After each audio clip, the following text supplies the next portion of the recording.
or an item of jewelry, your glasses, necklace, wallet, watch, something that's important to you in your bag or on your person.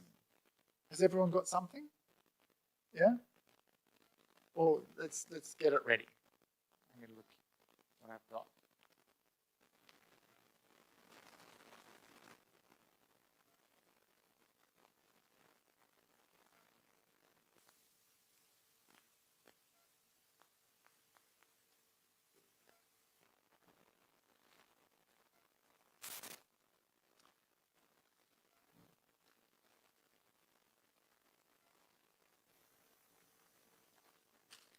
I don't have anything.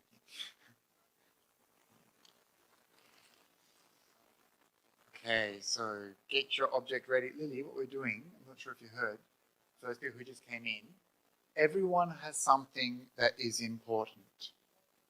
Something that is important. Car key, perfect.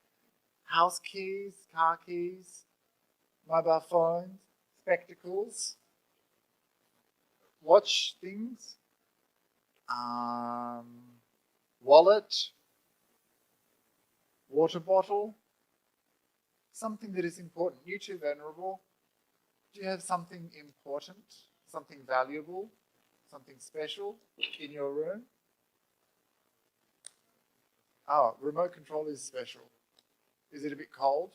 Oh, yeah. Oh, there you go, yeah. But Venerable, we're finding something important, something special, something personal, like glasses, wallet, phone, credit card. Is it platinum? Oh, identity card. Okay, yeah. Well, not as good as a platinum Amex, but okay. Does everyone have something? Okay, let's go over to our spot.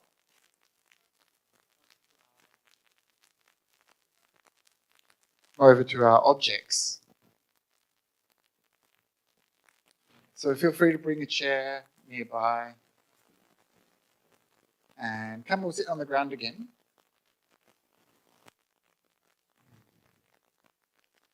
So you've got your objects, right? So you're going to put your object down here on the right-hand side, near your right knee.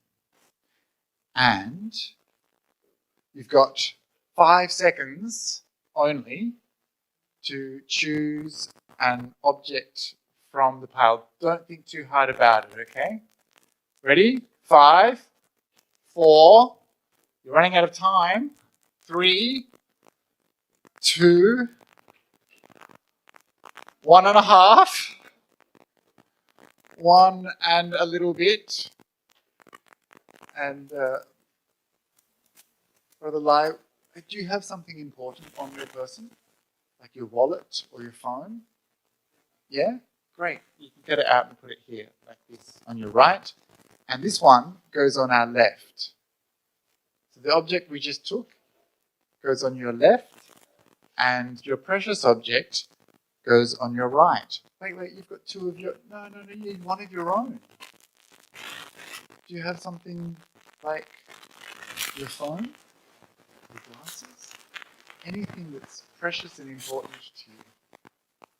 Does everyone have something? Okay. So,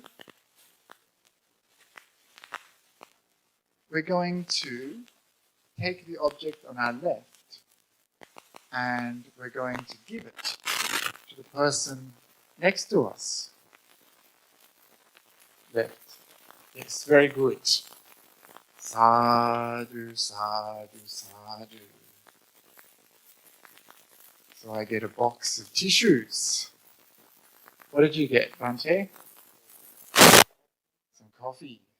So this is like complicated, isn't it? We do this with kids. So everyone's got something, yeah? Not only did everyone get something, everyone practiced generosity, giving. So this theoretically, this could belong to you forever now, whatever it is you ended up with. You got some honey, that's great. Some people got some soap, nice, just like Christmas. So this is easy, right? Giving is easy, and it feels good to give. Remember downstairs before when we were getting ready for lunch, and I said, how do you feel when you're giving? And one of the women, she said, happy, right? And everyone's like, yeah, we love giving. Giving makes you so happy. Some of you can see where this is going.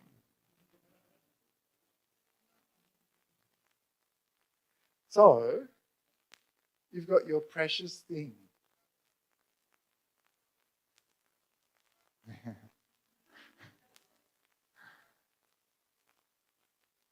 Who's ready to practice giving?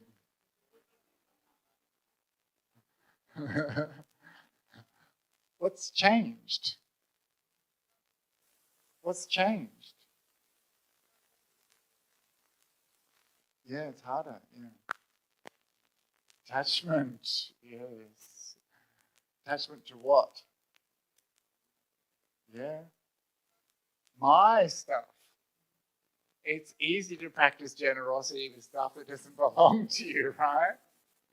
It's easy to practice generosity with stuff you don't want as well, right?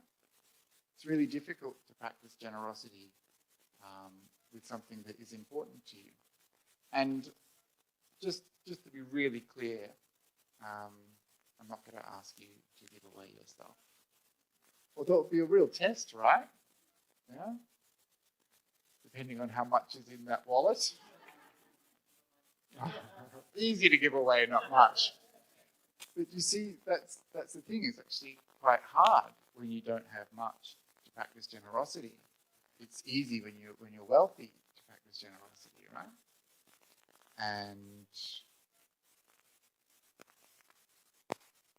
when we think about the thing that's stopping us from giving stuff away, it's when it comes down to it, in the Buddha's terms, it's greed. Wanting this. It's hard to give, right? We become a little bit selfish. Mine. I'm not sharing this with you. This is mine. I'm not going to give stuff away that I want. This is mine. This belongs to me. And so we see that it's not just our craving, our desire for things. It's our attachment to ourself as well that prevents us from giving. We separate ourselves from others, right? When we share, we're including them. Us. Ours. There's no division between me and you. And this is something that's very beautiful about generosity. It breaks down that division between me, myself, I, myself, and others. You want them to have this thing. You want them to be happy. You want them to experience kindness and love.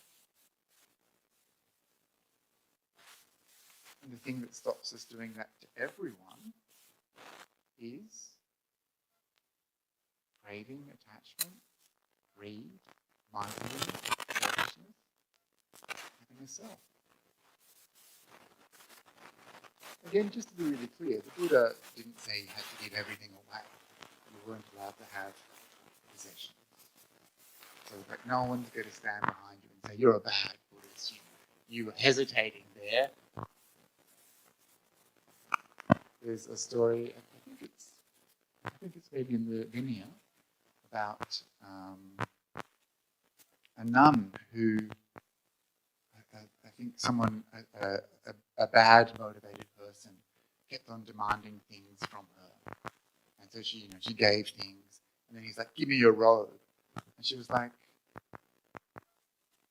no, if I give you my robe, I'll be naked. Like, I need this. Right?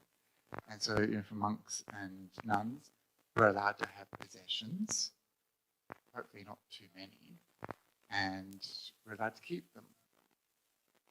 And no one can tell us we should just give everything that we own away. But you do notice with some monks how little they have and how generous they can be, even with things that they value. And for lay people, of course, you have more, and you can keep what you have. No one is going to stand behind you and whisper in your ear a bad name. But the practice of generosity is a spiritual opportunity, and it allows for joy to arise. So why wouldn't you practice generosity? Before when we were downstairs, is everyone comfortable? Can I give a little talk before or should we go back to our seats? Yeah. So before when we were downstairs, there was a person called Visakha. Do you know Visakha?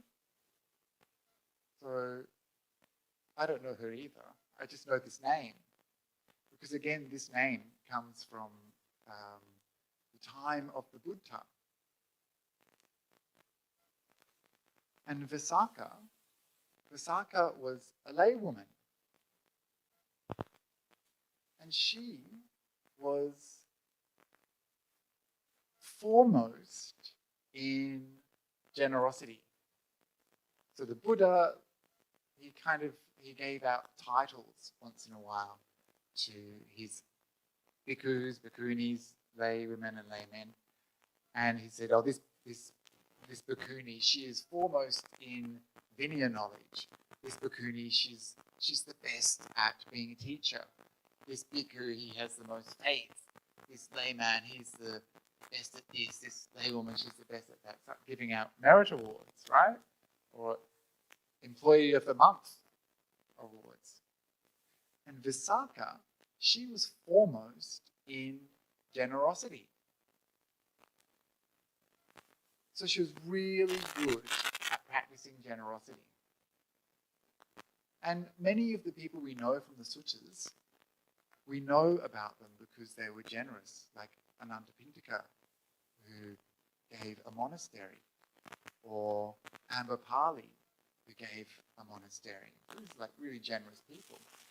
And Visakha, she once, in this story from the Vinaya, she approached the Buddha and asked him for permission to give 8 different things.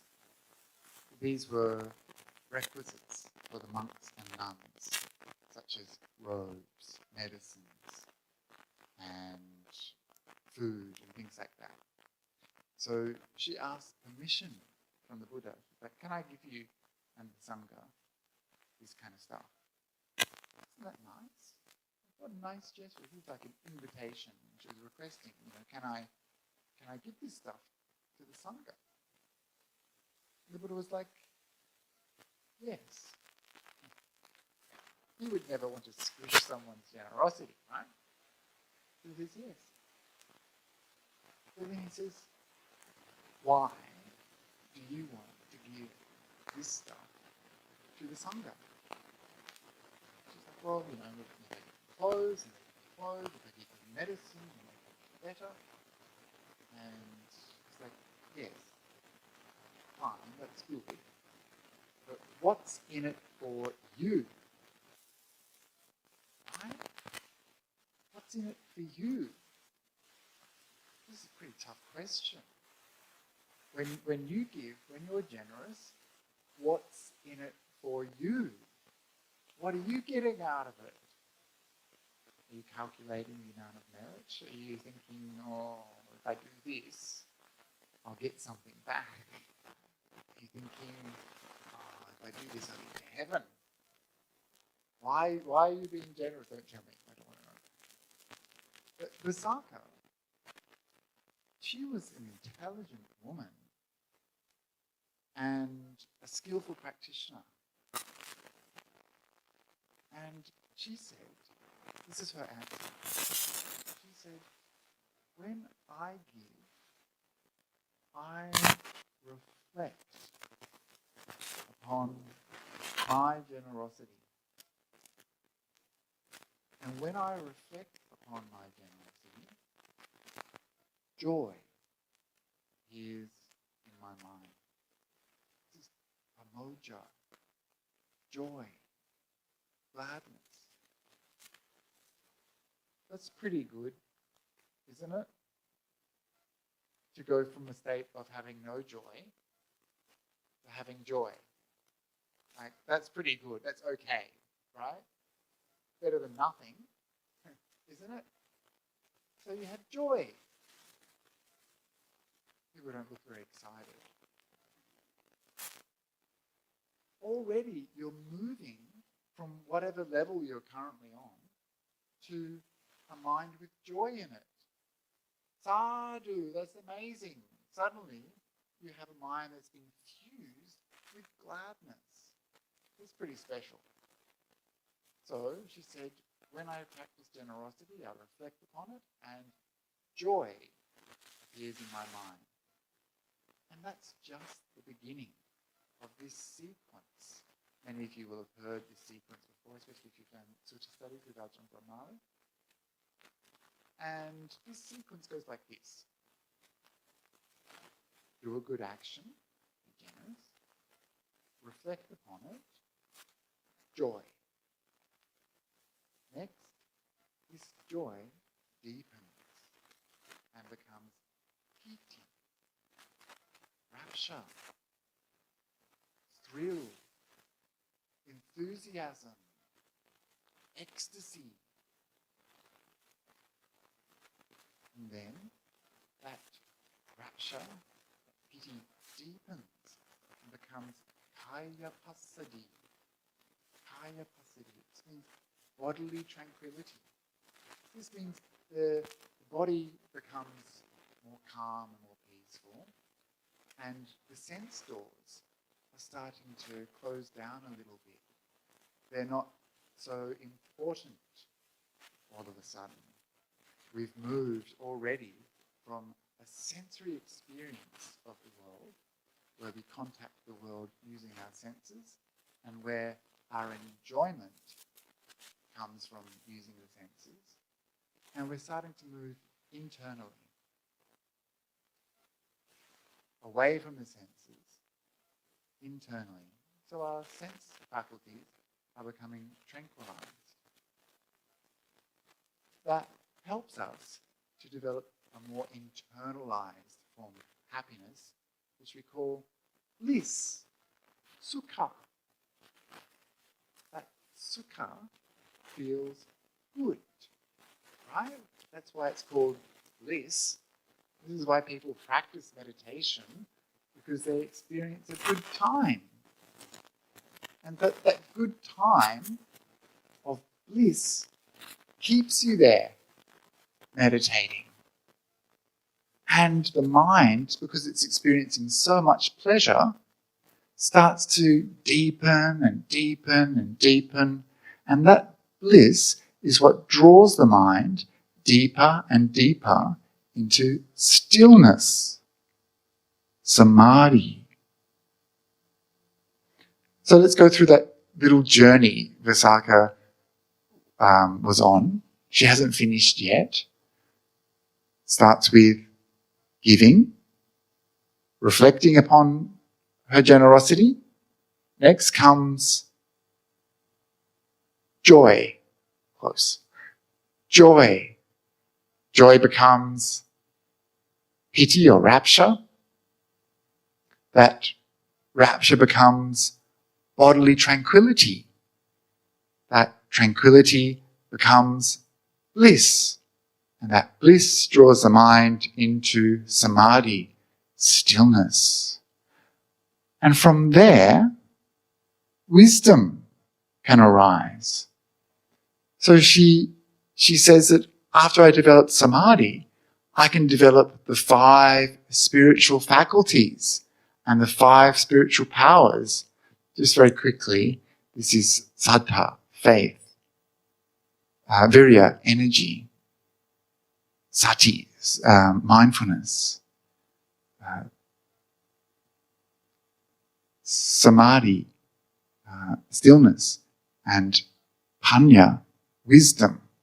So these are the 5 spiritual faculties, the 5 spiritual powers that she said she can develop.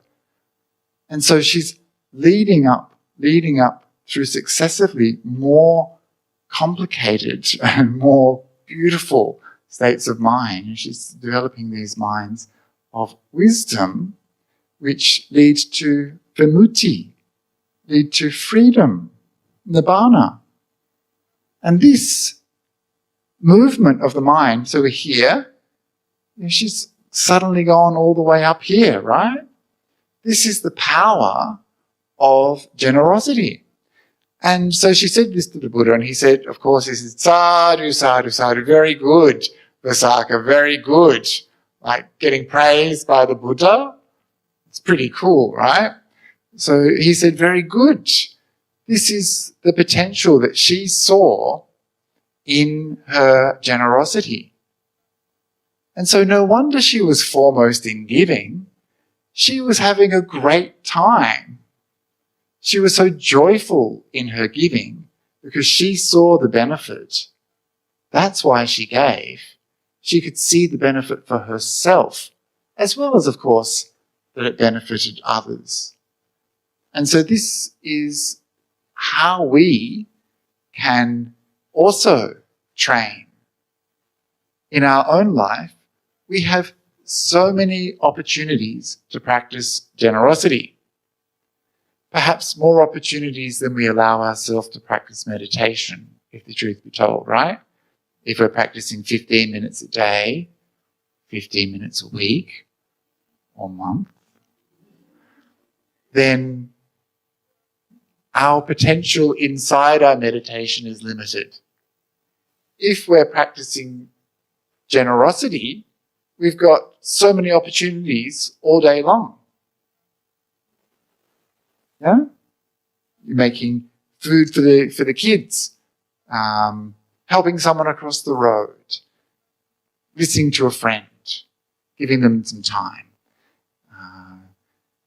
giving someone a birthday present, making some food for the Sangha. All day long you can practice generosity. And then the thing that's really going to transform your practice is understanding how to skillfully reflect upon that generosity, how to make the most out of it, because that's how we move from the doing to the joy. Sure, we might get joyful in the moment, but that's later on when we reflect upon it, we get to amplify that joy. It comes back to us. It's like karma. You give, you get something back. You give, you get a good feeling, right? And so this practice of recollecting generosity is what the Buddha taught. Do you know what it's called? Chaganusati. So this practice, Chaganusati, is what we're going to do now. And in this practice, I'll tell you the phrasing of the Chaganusati as we find it in suttas, such as in the Mahanama Sutta. And it says, how fortunate, how wonderful it is that I am a generous person, living in a world full of selfishness, miserliness, that I am a person who has practiced generosity. How wonderful. And I am free from the taint of selfishness and miserliness, a delight in giving, delight in being generous. It's just a paraphrase. And so this is a beautiful recollection, and it helps us to, on the one hand, develop that muscle of giving, and on the other hand, helps us come out of our aversion to giving, that is our greed, our selfishness, and our miserliness. So you see how it works? We abandon the things that are unwholesome, and we cultivate the wholesome. This is our right effort. So this is what we're going to do for the next 30 minutes or so. Does anyone have any questions before we start? Does anyone want to give away? Not yet. Okay, we'll see.